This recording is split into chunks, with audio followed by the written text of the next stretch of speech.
Bisi Mayor, konsihal ug mga pulis sa Dumanhog mag-atubang og sumbong kalapasan sa Anti-Torture Act tungod sa pagpangulata sa mga dinakpan. Bonus sa taga-Kapitolyo, sabutan pa kung mahatag ba. Ceasefire gisugyot nga ipatuman tali sa kagamahanan sa nasod ug sa New People's Army. Si Trasco mo-apply og prangkisa alang sa 50 ka mga bus aron ikompetensya sa may bus sa SM.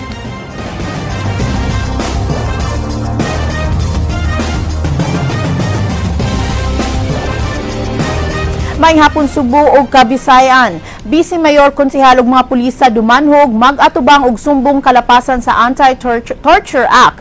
Commission on Human Rights mupusaka sa sumbong sa higayon nga ilang mapamatud-an nga sila ang responsable sa pagpangulata sa tulo ka mga dinakpan sa mga pulis. Kini giaksyonan ni Ryan Sorote. Ano pa pila po ng katugyon ang silagyan? Way dapigan ng Commission on Human Rights sa ilang himuon nga investigasyon sa pagkulata sa tulo ka piniriso sa Dumanhog Police Station. Patubagon sa CHR-7 ang gipasalinlan nga nangulata nga silang Dumanhog Vice Mayor Gungun Hika ug igsuon nga si Konsehal Wado. Giyong gitabangan og kulata sa magsuong hika silang Samuel Vilgonzalo, Joselito Girante ug Dexter James sulod mismo sa presinto. Ang tulo gidakop sa mga sakop sa Dumanhog Police Station sa pagduo nga naapil sila sa pagpangrakrak sa sakyanan sa kandidato pagka-Bisi Mayor sa Dumanhog. Igo na nga basehan sa investigasyon sa CHR ang video sa News 5 nga mipakita sa mga bunog sa mga suspect sa nagkadaiyang party sa ilang lawas. Kinahanglan manubag sa pasangil ang mga public officials nga nalambigit sa hitabo. Lagip na ang hepe sa kapulisan sa lungsod sa Dumanhog o ang iyang mga sakop nga giingong miapil og kulata. Labaw na nga tungod kay mga opisyal kinis kagamhanan, no? Mas makabugat sa krimen, no? Dili na ni siya ordinary nga physical injuries nga gihimo. Violation jud kini sa anti-torture law. Si Dumanhog Mayor Nelson Garcia uban sa iyang amahan, kanhi Kongresista Pablo Garcia ang mipahibaw sa nitabo sa mga piniriso sa CHR-7. Gikonsideran nga informants sa komisyon ang mga Garcia aron di maduhig sa bangi sa politika ang ilang investigasyon. Ang ilarang kuwaan og affidavit ang mga gipangulat nga biktima. Di sab ordinaryo nga matang sa pagpangulat ang giingong nahitabo sa mga suspect kinsa gitabangan sa Bisi Mayor, konsehal ug mga pulis. Matod sa CHR, mahimo magatubang og kalapasan sa Anti-Torture Act ang grupo ni Hika. Pero kung atong unahon ang atong kahadlok nga basig maigo tas crossfire, unsa nang may tabo ani mga gipamunog? Whether political supporter ni sila or dili, the fact nga gibunog sila while in custody, ato dapat imbestigaron na. Plano sa komisyon nga bisitahon ang mga piniriso aron masugdan na nila ang investigasyon sa hitabo. Sa interview sa usa sa mga biktima, ilang giila ang nikulata kanila. May tao dakog nga natural lang sakit, dala sakit po yan. Mo ni ko nayago mo. Dagay ko lang bunog. Greo. Mga bulol pa eh. Burot pa. Kasi kakulatan ninyo. Swag primero, pag-abot teres gundo na si Wado. Alang sa Action Bisaya, Ryan Sorote, News 5. COMELEC gihangyo nga ideklarar ang lungsod sa Dumanhog nga usa ka election hotspot. Ang hangyo gipaagi sa usa ka resolusyon nga gifile ni 2nd District Board Member Christopher Baricuatro nga giaprobahan sa Provincial Board. Iyang gibasihan ang nahitabong pagpamusil sa nagparking nga sakyanan sa usa ka kandidato sa pagka-Bisi Mayor sa Dumanhog.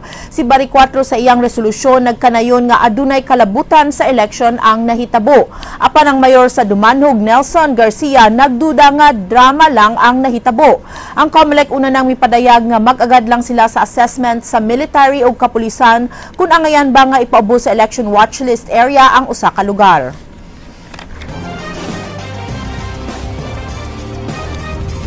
Usa ka Joint Command Conference gipahigayon sa military o kapulisan alang sa pagpangandam sa seguridad alang sa umaabot nga eleksyon. Kini giaksyonan ni Ray Pasaporte. Gihulagway ni Department of Defense Secretary Voltaire Gasmin nga usa sa pinakadakong tahas sa kasundaluhan mao ang eleksyon sa Mayo sa sunod tuig. To ensure the conduct of honest, orderly, and peaceful national election.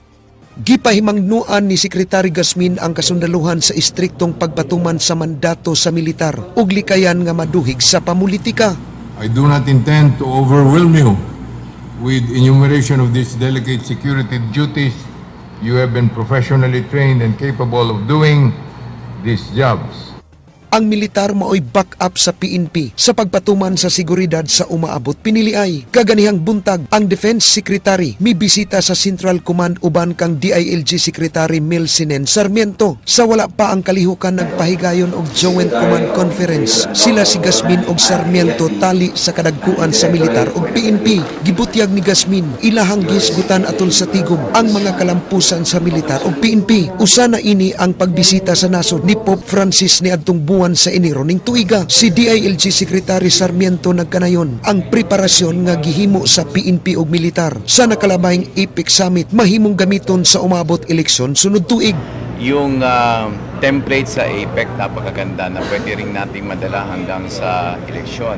Matud ni Sarmiento nga sa pagkakaroon pa sila'y na monitor nga armed groups nga posibleng gamiton sa mga politiko atol sa eleksyon. Dunay mga lugar sa nakalabayng piniliay nga nasamok apan nagmalinaw na karon. Apan posible nga adunay mga bag-ong lugar nga magkagubot karong eleksyon. Alang sa Aksyon Bisaya, Ray Pasaporte, News 5. Napulo ka mga cybersex den sa Subo gipanidaan sa Provincial Women's Commission uban sa ilang mga kaalyado batok sa human trafficking. Usa sa mga nagbabag sa pagdakop sa nalambigit sa cyberpornography mao ang paggamit niini og laing matang sa kahimanan gikan sa naandam nga computers. Kini giaksyonan ni Jinky Rusit. Gipanidaan sa Provincial Women's Commission ang napuo pa ka mga cybersex den nga nag-operate karon dinhi sa Sugbo. Matod sa Gender and Development Officer sa PWC nga si Heda Largo nga gawa sa Cordova. Doon nasab sila impormasyon nga pipila sab ang nag-operate sa habagatan ug gamihan ang bahin sa lalawigan ug dinhi sa Cebu City. Padayon ang ilang close monitoring ug pakig-alayon sa NBI, Anti-Trafficking Division, Homeland Security sa United States, Interagency Council Against Trafficking ug International Justice Mission. Or namin nag-undertake kong surveillance ana. Pero dili pa kayo hinug ang sa amo in terms of data nga among magamit. Giangko ni Largo nga tungod kay cellphone na ang gamit karon sa nalambigit sa cyberpornography, lisod na ang pagdakop kanila.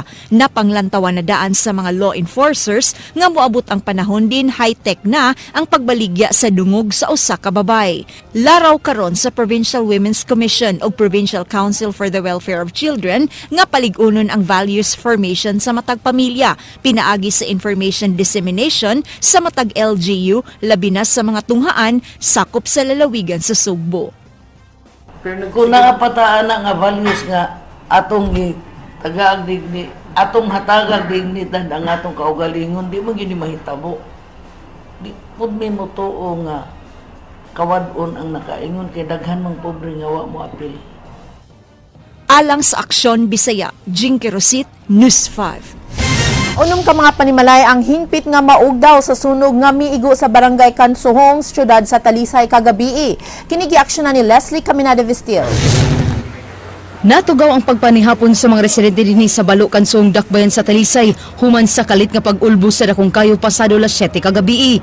Ang maong sunog giisa sa kabumbiruhan ngadto sa third alarm din ang kabumbiruhan sa Dakbayan sa Talisay nagpatabang na sa Dakbayan sa Sugbo human wa nila mato ang pagpalong sa kayo. Gibana-ban ang mukabat ngadto sa unom ka panimay ang inisyal nga gilamoy sa kayo. Din upat niini ang hingpit yun nga nasunog samtang duha sab ang partially burned. Usa sa mga residente sa dapit nga nasunugan nga si Rich Vilrejo miingon nga maoy namatan niya ang singgit sa mga silingan. Wa hinoon hingpit nga nasunog ang ilang balay gawas sa nangadaot nga appliances. Kayo gid diri dapita, sugod. Wala pa man tani diri kanang tagiya mong gipangan ba. Mo to diri na. Kono diri kono luyo. Sugod ang kayo. Oh dako na diri. Kaning balaya luyo. Namay firewall, wa pa ni firewall, horok gid tanan. Base sa inisyal nga investigasyon sa kabumbiruhan, nasuta nga ang Christmas lights ni Concepcion Magdadaro mo ay nakaingon sa mong sunog. Matud pa ni Talisay City Fire Marshal Senior Inspector Randy Mindaros nga kalit lang mi-spark ang Christmas lights ni Magdadaro nga dali sab kaayong mikayo ug mikatap sa kasilinganan. Tungod niini, subling mipahimangno si Mindaros sa publiko nga likayan ang pagpalit og mga substandard nga mga Christmas lights aron malikay sa sunog.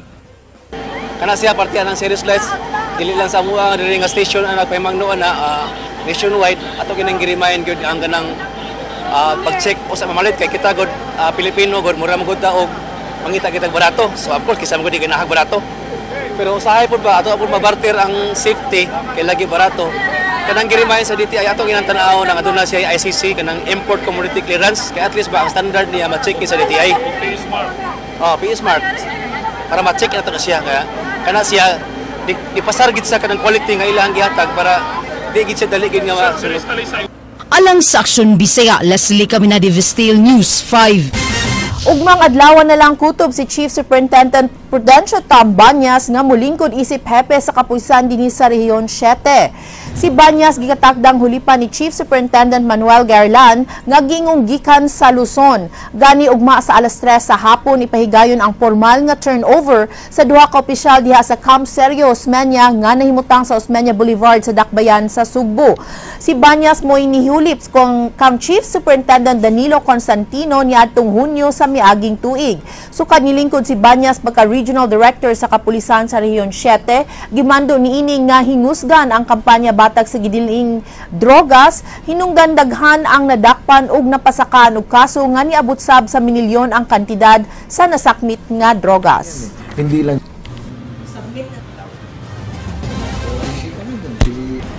Gikatakda nga ma-release karong Biyernes ang 30,000 pesos nga bono sa mga empleyado sa kagamhanan sa Dakbayan sa Sugbo. Ang kwarta savings nga nahipo sa syudad sa ilang budget karong tuiga. Kini giaksyonan ni Leslie Caminada Vistil.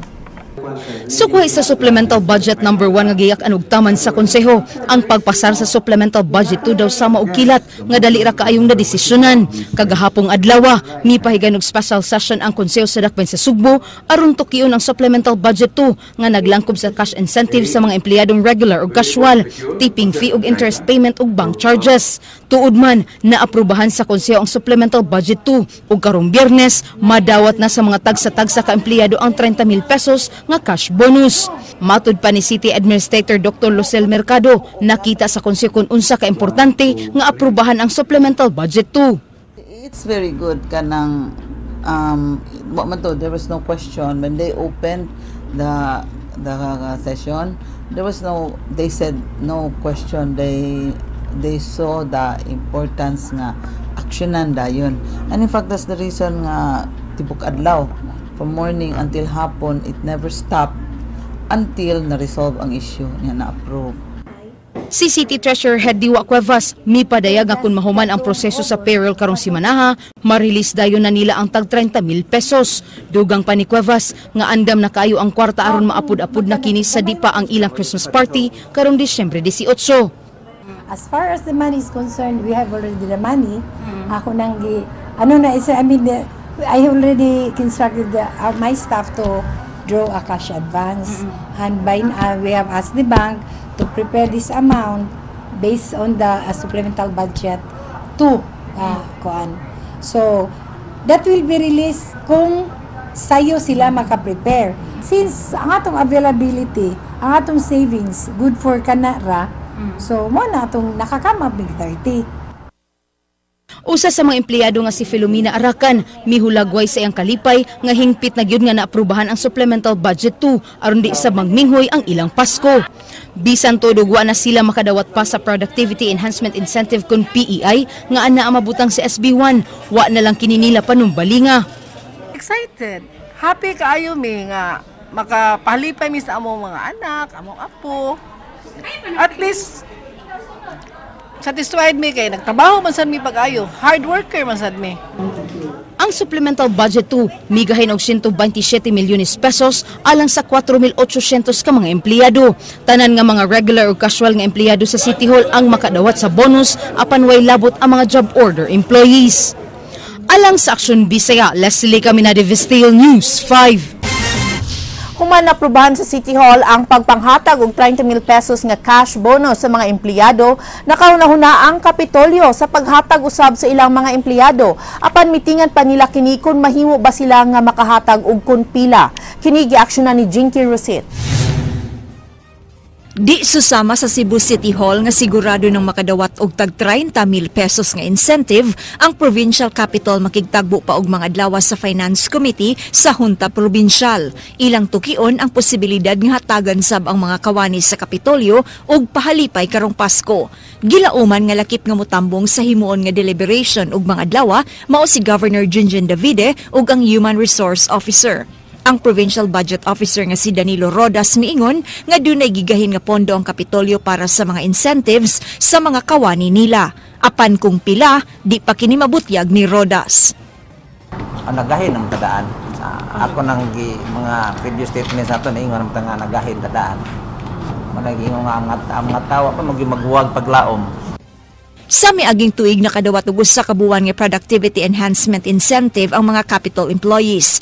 Kung maaprubahan, makadawat ini maulang ang mga casual ug regular nga kawani sa provincial capital, way labot ini ang job order employees. Wala mag-term actually nga bonus. Murag 5 months term ra maguna nga bonus pero ug mo tan-aw di na gina siya bonus. PEI. PEI mga incentives actually more incentives.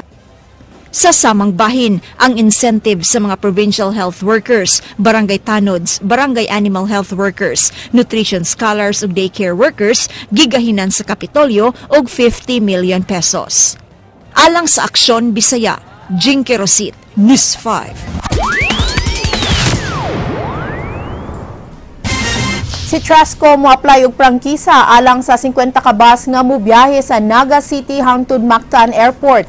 Ang si Trasco unang misupak sa paghatag sa LTFRB og prangkisa sa MyBus sa SM. Ang report giaksyonan ni Ryan Sorote. Kung ilan laming gitaga ang time. Nasagmuyo ang Cebu Integrated Transport Cooperative kung si Trasco sa kapakya sa pagluluwat ng prangkisa sa Land Transportation Franchising and Regulatory Board alang sa MyBus sa SM. Giulagway sa si Trasco nga gidali-dali kini sa LTFRB aron makaabot sa adlaw sa pag-abli sa SM Seaside nga nasubay-usab sa Bus Rapid Transport System nga proyekto sa gobyerno. Unta dili lang na pinili, dili lang kay tungod SM, more lang baton ang akong paglaom lang naglaom ko nga tanan inanaon nila pagtratar. Nakasumiter na og motion for consideration ang grupo sa LTFRB sa pagsupak nila sa pagpadagan sa mga MyBus.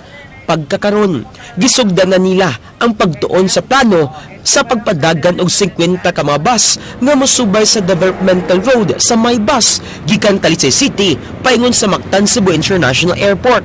Pinaagi ining proyektuha mapakita sa si Trasco nga doon na sila'y katakos sa pagproduce og samang mga bus nga gigamit karon sa SM nga labaw ra gamay sa mga normal nga bus sa kadalanan. Yes, we are planning to apply for 50 units of this so-called high-quality public transport system. I just hope and praying ang kining kung unsa ka paspas ang DOTC and LTFRB sa paglihok sa application sa SM, inana po sila kapaspas sa ato ang application pohon. Gikabalakan lang sa grupo ang posibilidad nga dili tagdon sa LTFRB o sa Department of Transportation ng ilang application sa prangkisa nga plano nila nga sugdan sa dakbayan sa Naga paingon sa airport. Giklaro sa LTFRB nga magdugang pagyud og mga bus nga mudagan sa bagong ruta depende sa kadaganon sa nga pasahero o gi-welcome nila ang plano sa si Trasco. We're now gonna sa conditions pag-approach of developmental road. After 2 years, pwede na mo dahil laing operator pero under one management. Tambag sa LTFRB nga sukipan ang application sa si Trasco o endorsement sa mga malambigit unya nga mga local government units nga maapil sa ilang gi-request na prangkisa. Tag 7 ngadto sa 8 million pesos ang kantidad sa matagbas nga planong paliton sa si Trasco nga mobalor tanan og dulan 300 million pesos. Magikan ang pondo sa ilang gahin o sa mga investors nga mipakita na og interes sa pag-abag kanila. Alang sa Aksyon Bisaya, Ryan Sorote, News 5. Dakbayan sa Sugbo dili makabayad sa ilang obligasyon sa pagbayad sa utang sa SRP nga natanggong sa Supplemental Budget number 1. Posible nga musaka ang bayranan tungod sa interest nga ipatong sa utang.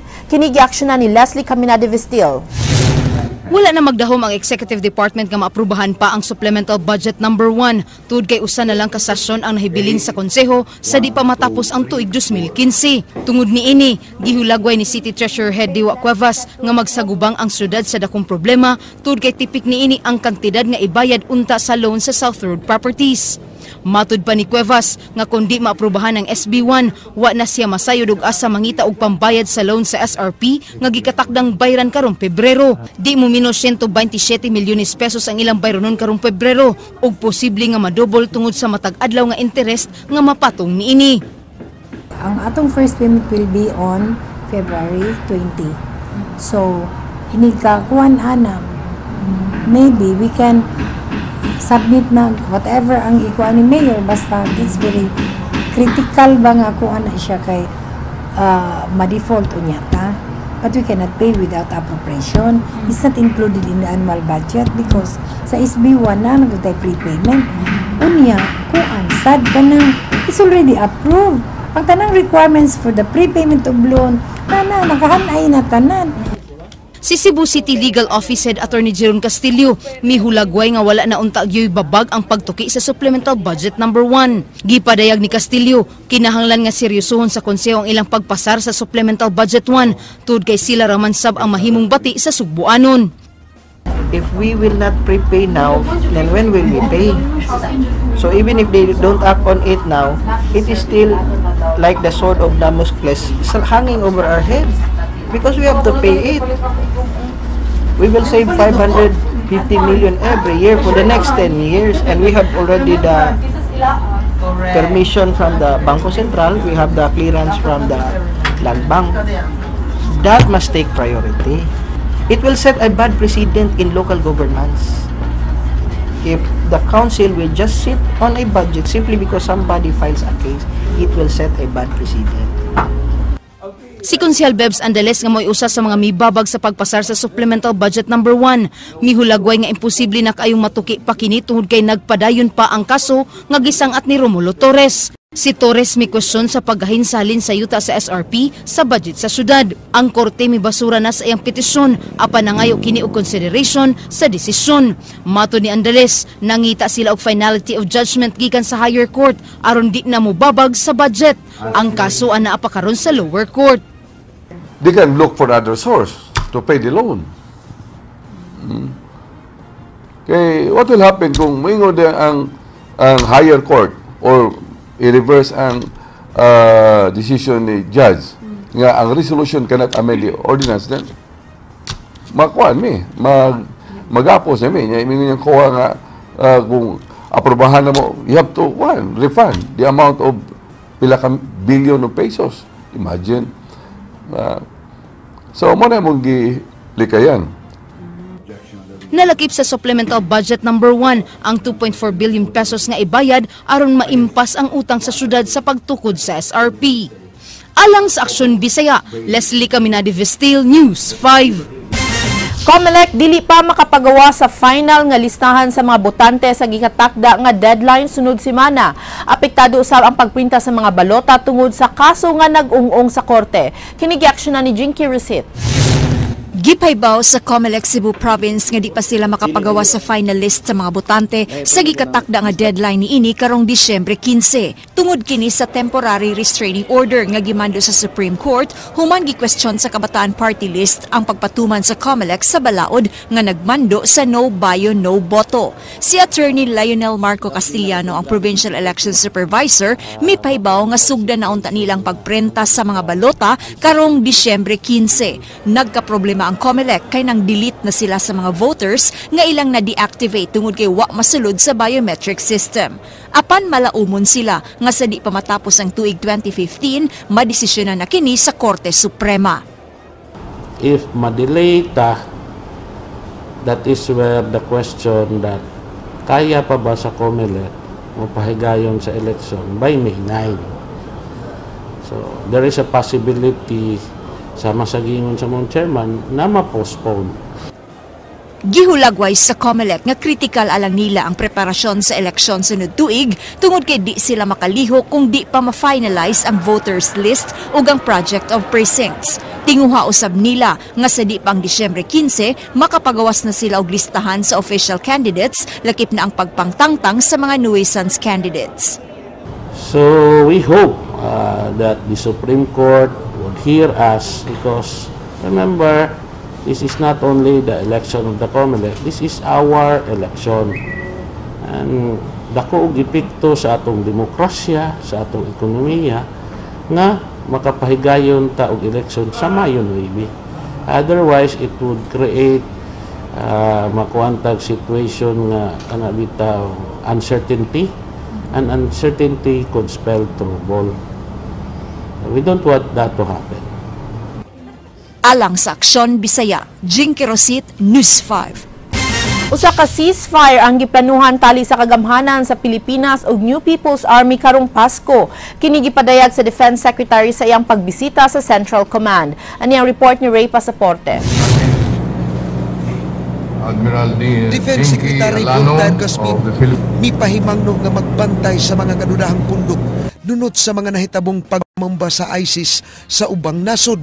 Himando sab ni Gasmin ang pagpaliid sa mga sakop sa NPA aron pabiling luwas ang katawhan. Ang CPP-NPA magsaulog sa ilang anibersaryo ug nagplano nga ipatuman ang usa ka ceasefire tali sa militar ug NPA. Isasuggest namin ang dates subject to consultation with the different area commands and the Armed Forces of the Philippines and OPAP. So magkakaroon. Ang ceasefire ipatuman atol sa pagsugad sa Pasko bagong tuig. Gibutyag ni Gasmin na kadawat siya og impormasyon nga buod gamiton sa rebelling NPA ang grupong ISIS aron daghang madani sa ilang pundok. Apan giklaro ni Gasmin nga walay koneksyon ang ISIS ug NPA. Yung active recruitment nga gawa nga nung ISIS-inspired motivations ito mga to. Yung gusto lang makaakit ng mga membro para sabing ISIS sila. Pero wala pa tayong nakikitang direct link between the ISIS and the local terrorist group. Giklaro ni Gasmin, wa pa siya'y report nga nadawat kabahin sa impormasyon nga nang recruit ang Islamic State didto sa Mindanao ug adto sa laing nasod mag-training. Nagtuo si Gasmin nga ang pag-recruit sa Filipino fighters sa Mindanao gipaagi lang sa social media. Walang reported in our exchange of information with different countries we are allied with. Wala pa tayong nakikitang gano'n. Alang sa Aksyon Bisaya, Ray Pasaporte, News 5.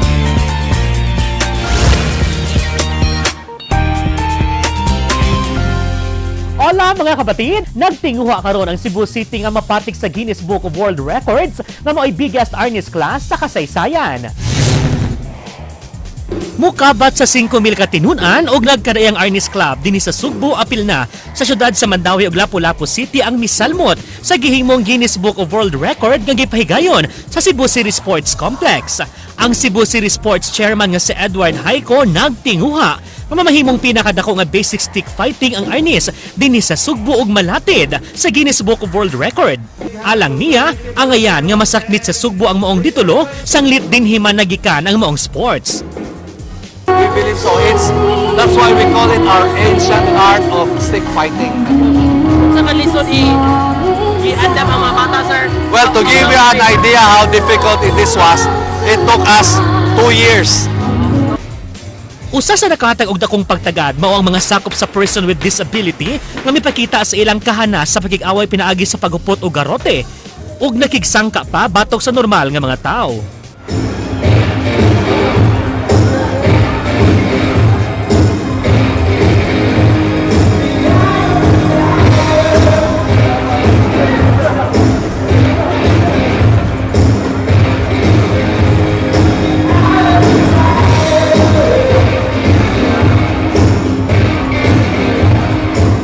Si Niel Marfa nga adunay kakulian sa iyang panglawas, mapasigarbuhon nga nalakip siya sa maong sports.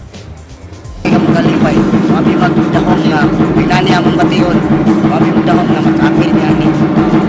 Wala nga among ipagkamutan nga, mamayo yun ang magawan diri. It's only in Cebu that we can achieve something like this Guinness record, no? Talaga natutuwa ko because it's a sign that sports brings people together, no? Sa higayong masakmit sa Sugbo ang largest arnis class in the world, mauna-unya kini ang ikaupat nga higayon nga nakahimo ang Cebu City og history sa Guinness. Una na niini mao ang dance sports nga adunay 7,777 ka mga tinun-an. Ikaduha ang chess nga adunay 43,000 kapin ka tinun-an. Ang misalmot apil na ang mga out of school youth ug ang ikatulo mao ang archery nga adunay 13,000 nga misalmot.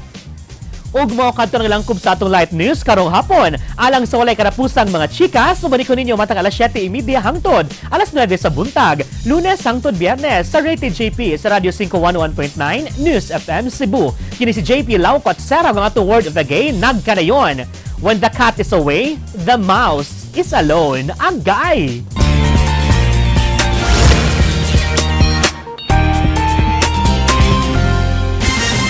Mo kadto mga balita sa Aksyon Bisaya, mga balita nga pundasyon sa ligdo nga opinyon ug konkretong solusyon. Ako si Georgia Herrera. Bisan nasa bisan kanusa kapatid kay di lang kutob sa balita, aksyon.